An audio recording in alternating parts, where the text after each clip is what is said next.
दो ड्रोन्स कल जम्मू एयरबेस के ऊपर हॉवर कर रहे थे with a payload which were ultimately brought down by the Indian forces.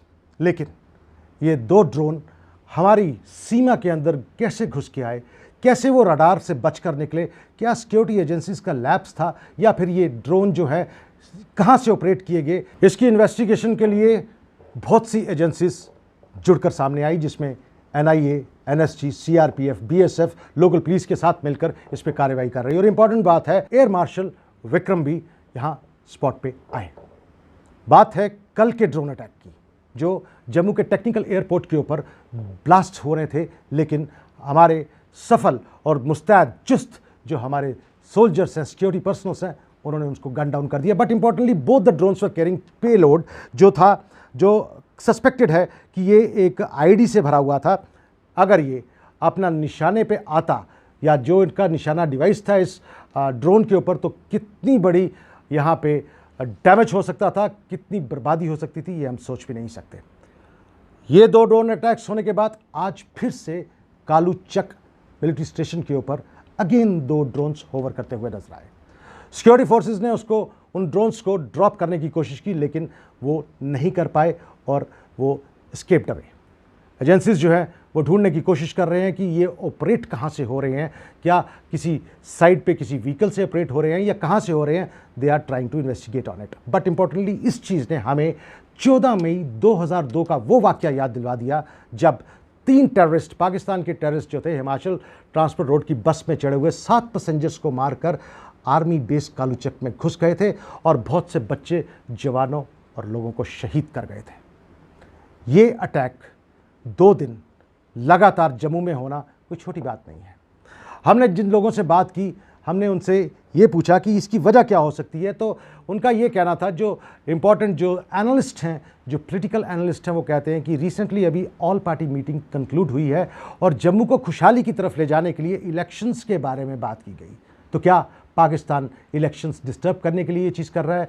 Pakistan का इस ड्रोन अटैक में कहाँ तक हाथ है और कौन कौन मिला हुआ है इसमें, इसके ऊपर इन्वेस्टिगेशन की जब रिपोर्ट आएगी तब पता लगेगा। लेकिन ये जो 2 अटैक्स हैं, ये एक संगीन तरह का जुर्म है और साथ में अगर ये सक्सेसफुल हो जाते ड्रोन अटैक्स, तो कितना बड़ा कोलैटरल डैमेज होता एंटायर सिटी में, जो जम्मू सिटी के अंदर तक आ गए थे, जो जम्मू सिटी के अंदर आकर और इम्पॉर्टेंटली मिलिट्री बेस के ऊपर एंड देन टेक्निकल एयरपोर्ट के ऊपर होवर कर रहे थे विद पेलोड्स। बड़ी इंपॉर्टेंट बात है, क्या इसको सिक्योरिटी लैप्स माने? क्यों नहीं पता लग सका?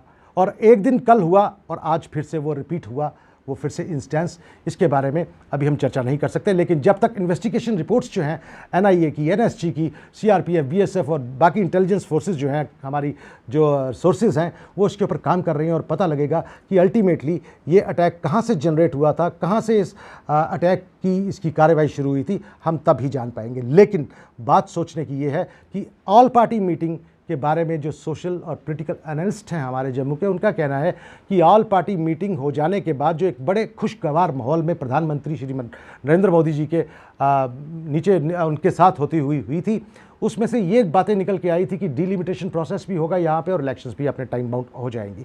क्या इस डीलिमिटेशन प्रोसेस इलेक्शंस को डिरेल करने के लिए या लोगों के माइंडसेट को बरगलाने के लिए ऐसे अटैक्स हो रहे हैं, ये इन्वेस्टिगेशंस के बाद ही पता लगेगा। लेकिन इंपॉर्टेंट बात है, जम्मू में 2 ड्रोन अटैक्स जो हैं, ये हिस्ट्री में पहली बार जो है ये वाकया अंजाम हुआ है।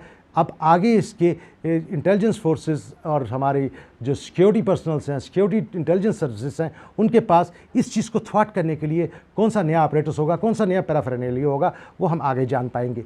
फिलहाल आपसे यही बताना चाहते हैं कि ये जो 2 हादसे होते होते बचे हैं कल, जिसमें एक तो ब्लास्ट हो गया अपने टेक्निकल एयरपोर्ट के ऊपर और दूसरा Kaluchak military station, very important, both are very important, उसके ऊपर ड्रोन्स पहुँच गए, ये एक सोचने की बात है और उसके ऊपर कार्यवाही जल्द से जल्द होनी चाहिए।